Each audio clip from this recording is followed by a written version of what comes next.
Hello and welcome back. This is Penny Sansevieri and Amy Cornell, and this is the Minisode of the Book Marketing Tips and Author Success Podcast. We love the Minisodes. We hope that you do too. We get a lot of great feedback on our Minisodes. Again, any show ideas, feel free to contact us. Our contact details are in the show notes. And as always, we love reviews. So this is one, and I'm just going to let Amy take the lead on this one. We both feel very strongly about this. And the topic is your next book won't fix your last one. Amy, do you want to run with this one? Absolutely. So, and I will say one reason this really stands out to me again is because we've mentioned on the show before, I tend to be the first person to check out any sort of contact that we get from authors that we might potentially work with and things like that. And I'm usually the first person that reaches out to them after I kind of review what they have going on, what their struggles are, their online presence, things like that. So this always really stands out to me when it applies to an author that's reached out to us. But essentially, putting off your marketing for one title is obviously a no-no, all right? But we can move beyond that. But doing it for multiple titles is really going to bury your chance for success. And there's really a better way to approach your long-term publishing plans. And so if you have a lot of titles that have never been promoted and are always up there, it just seems like once the authors get to us, they are desperate. And it's okay if you feel that way. Like we feel you. It's like, but they usually don't know what they want, what they need, and they're just really struggling to get everything back on track. And I will say that this gets a lot more complex when authors write across multiple genres too, because then their marketing gets a little more fragmented. I'm sure there's some of you listening that write in multiple genres that have probably had struggles with how to manage your website and your social media presence and your marketing budget, even when you have, lots of babies doing all of their things. Yeah. So the takeaway should be that, you want to get focused and just start somewhere, just start, because once you start throwing in all these different factors that make it challenging, it's impossible to move forward productively. So I just want to empower people listening that are going like, "Oh, that's me. Oh God, that's me. Is she looking at me? Is she in my window? Like, what's going on?" Just get started. Pick your most marketable title, the one with the strongest genre alignment, kind of like your slam dunk title, the one with the most topic appeal, one that you was researched really well, or one that was written after you learned from a few mistakes in maybe your earlier books. Usually it helps if it's a more recent title or an upcoming title. And start by setting up a monthly marketing plan for that book and just stick to it. Yeah. You have a free download that helps kind of guide you on the things that you should be addressing month to month with your book.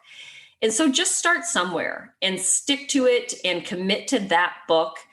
And after putting in a few months of consistent effort, I think you're going to feel a lot more kind of in the zone with where you need to be and what you need to be doing. And it's going to become a lot more natural to you because, from there, you can start using what works to promote your other titles, your backlist, things like that. So this is really one of these minisodes where we just want to say we see you, all of you authors that kind of feel like you're spinning your wheels and just haven't gotten your marketing off the ground yet, especially those of you that have multiple titles on your backlist. So I just want to empower you to just start, pick a title, start, commit to it. And I promise you, it will get better from there. Yeah. Yeah. And I also think that when I first saw this title, your next book won't fix your last one. And then I sort of read what we were going to talk about. One of the challenges that I think that we all face as authors is that our writing tends to get better as we write books, unfortunately, right? I mean, I think that I'm a much better author now than I was 20 years ago when I first started writing. I mean, I hope I am, right? So I think that it's also, if you have an older book, or if you have prior books out that are, that are getting bad reviews, that are maybe poorly written, it's also worth noting that, and this is, I realize, a topic for a different, for our re-release podcast, but it's also worth noting that a newer book is not going to fix a bad book. So you may want to look at even re-releasing some of the older books that weren't, where the covers are bad, or you didn't get the book edited, or whatever that is. Does that make sense? Absolutely. Yeah. I mean, this really applies to a lot of things, but we just want to remind you and just kind of say, okay, listen, just because you wrote a new book, it doesn't absolve you from not putting in the marketing effort, not, like you said, Penny, potentially going back and making fixes on other books that really don't represent you well anymore. Yeah. Does that make sense? Yeah.